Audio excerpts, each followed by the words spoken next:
Hello বন্ধুরা, আসসালামু আলাইকুম। আশা করি সবাই ভালো আছেন। আজকে আমি আপনাদের সামনে টেকনো স্পার্ক 10 প্রোর আনবক্সিং এবং রিভিউ দিব। আসলে এই ফোনটার যে ডিজাইনে যারা করছে সেটা মাথা নষ্ট একটা ডিজাইন, কারণ আইফোনকে কপি করার চেষ্টা করছে এবং আইফোনের সাইজটা একটু ছোট, এটার সাইজটা একটু বড়, কিন্তু এর ফিনিশিংটা অনেক সুন্দর করছে। এবং এই ফোনটাতে যে প্রসেসর ব্যবহার করা হয়েছে সেটা G88 প্রসেসর, যেটা গেমিং একটি প্রসেসর, যেটা গেমারদের জন্য অনেক ভালো হবে। তো অবশ্যই ভিডিওতে আমি জানানোর চেষ্টা করব এই ফোনটার পারফরমেন্স কেমন হবে এবং সব কিছু আমি A to Z জানানোর চেষ্টা করব। ভিডিওটা যদি ভালো লেগে থাকে অবশ্যই চ্যানেলটা সাবস্ক্রাইব করে রাখবেন এবং এই ফোনটা নিতে হলে আমার ডিসক্রিপশন নাম্বারে যোগাযোগ করতে পারেন। তো চলুন আর দেরি না করে আজকের ভিডিও শুরু করা যাক।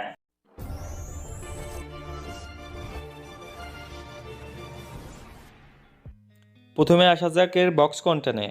তো আমরা প্রথমে পলিটা কেটে নিচ্ছি। পলিটা কাটার পরে আমরা দেখতে পাচ্ছেন বক্সটা খুললাম। খোলার পরে আমরা সেই পেয়ে যাচ্ছি কাঙ্ক্ষিত ফোনটি।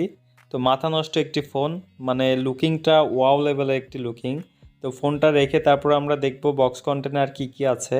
একটি ওয়ারেন্টি কার্ড এবং তারপরে পেয়ে যাচ্ছি একটি টিপিইউ কেস, যেটা খুব নরম এবং সফট।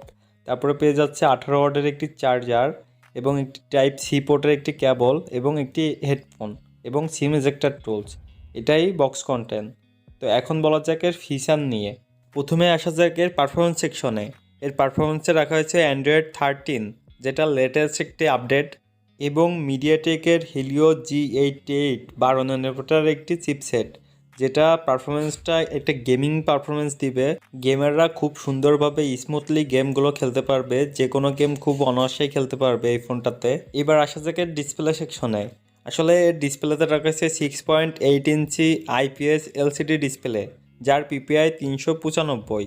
এই ফোনটার ডিসপ্লেটা একটু বেশি বড় মনে হয়েছে আমার কাছে, কিন্তু আমার কাছে এর কালার এবং এর PPI যেটা দেওয়া হয়েছে সেই তুলনায় কালারটা অনেক ভালো এবং এটাতে 90 Hz রিফ্রেশের সাপোর্টও করবে।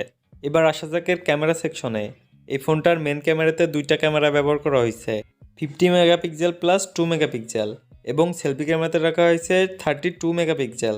আসলে আমার কাছে মনে হয়েছে এই ফোনটাতে যা দেওয়া হয়েছে ক্যামেরা সেকশনে যথেষ্ট পরিমাণে ভালো দেওয়ার চেষ্টা করছে। ক্যামেরা সেকশনে কোনো কমপ্লেন রাখার মতো কোনো জায়গায় রাখে নাই। এই ফোনটার ব্যাটারি সেকশনে রাখা হয়েছে 5000 ব্যাটারি এমপিআর এবং 18 ওয়াটের চার্জার, যেটা আমার কাছে তুলনামূলকভাবে একটু কম মনে হয়েছে চার্জারটা। 5000 ব্যাটারি এমপিআর মেনে নেওয়াই যায়, কিন্তু চার্জারটা সাধারণত 33 ওয়াট হলে ভালো হইতো আমার কাছে মনে হয়।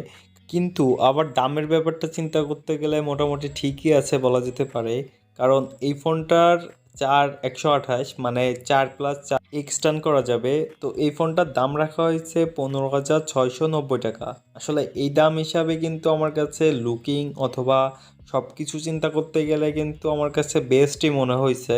তাছাড়া গেমারদের কথা চিন্তা করে যে চিপসেটটা ব্যবহার করা হয়েছে এটা কিন্তু অনেক ভালো একটি চিপসেট, যেটা পরীক্ষিত। গেমাররা অনেক সুন্দরভাবে স্মুথলি এই ফোনটাতে খুব সুন্দরভাবে গেম খেলতে পারবে, যেটা কোনো ল্যাগের দেখা কখনোই পাবে না। তাছাড়া যারা ফ্রি ফায়ার খেলে তাদের কাছে তো পানির স্রোতের মতো চলবে। তো আপনারা যদি এই ফোনটা নিতে চান তাহলে অবশ্যই ফোনটা নিতে পারবেন মাত্র 15,690 টাকায়। এত সুন্দর একটি ফোন মানে অবিশ্বাস্য। আর দেরি না করে তাড়াতাড়ি নিয়ে নেন।